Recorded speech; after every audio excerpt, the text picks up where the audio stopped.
Lovely to be here, and of course, thank you, Katy. Oh, that's lovely. I like to hear the sound of my own voice as much as you do, but it's lovely when it's amplified as well. Yes, it is Julia Gillard. I know I've been mingling with many of you tonight, which is what I like to do and what I did do in the press galleries of Australia, which was how I got to where I got over a long period of time. Some of the fellas here are very familiar to me too. So let's get started. Let's talk about how I'm here and not Helen Clark. Helen was busy today, this evening, and I said to her, no probs, I can do it. She wasn't very happy with that. I heard her hissing and spitting on the phone. I said, well, Helen, you can't be everywhere.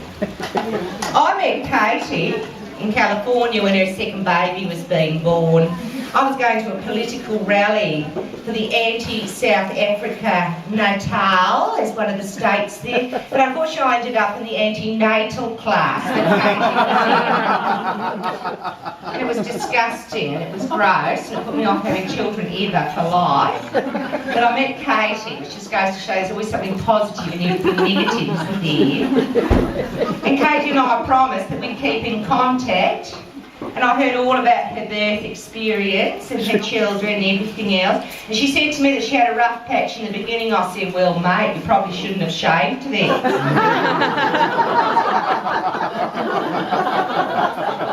And we became like pen pals. I emailed at her about how busy I was, my rise to fame as the, first female Prime Minister of Australia, Julia Gillard.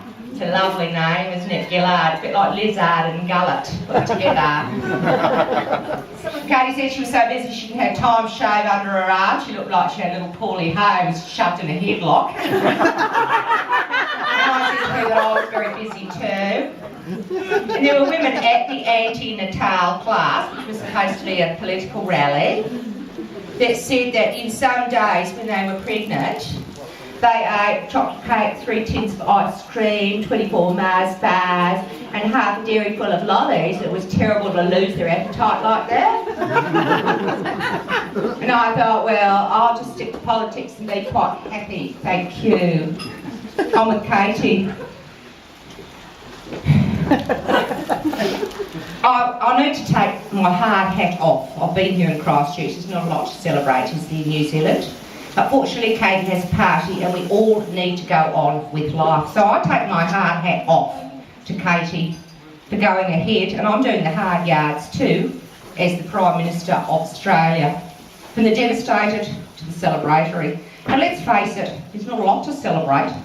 But Katy is 60 and she can only be 60 once. And unless we're here, she will be 60 twice, 3 times, 4 times, 5 times, 6 times.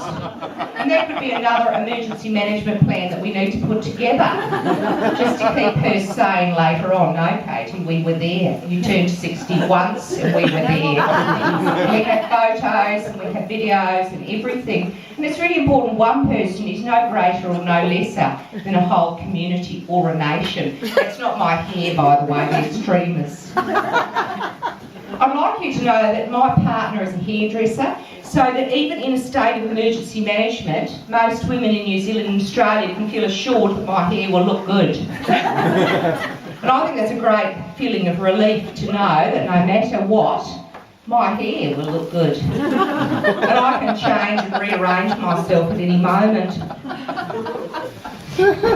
So I'm here to celebrate a milestone of the strong, positive woman that Katy is, like myself. Who, as I said, I met first at an anti-natal political meeting. And then Katy and I further met in California in a hairdressing salon where we were both having a perm. Yes, years ago when they told you that a perm was something that would make you look sexy. Katy and I were both tricked into having perms in an era that told us we'd look sexy, yes, sexy as opposed to electrocuted. But we recovered, we readied ourselves for the situation, we responded, and we recovered from the reality, and then we began the slow rebuilding process, which we know today is happening in so many countries in the world, the 4 R's.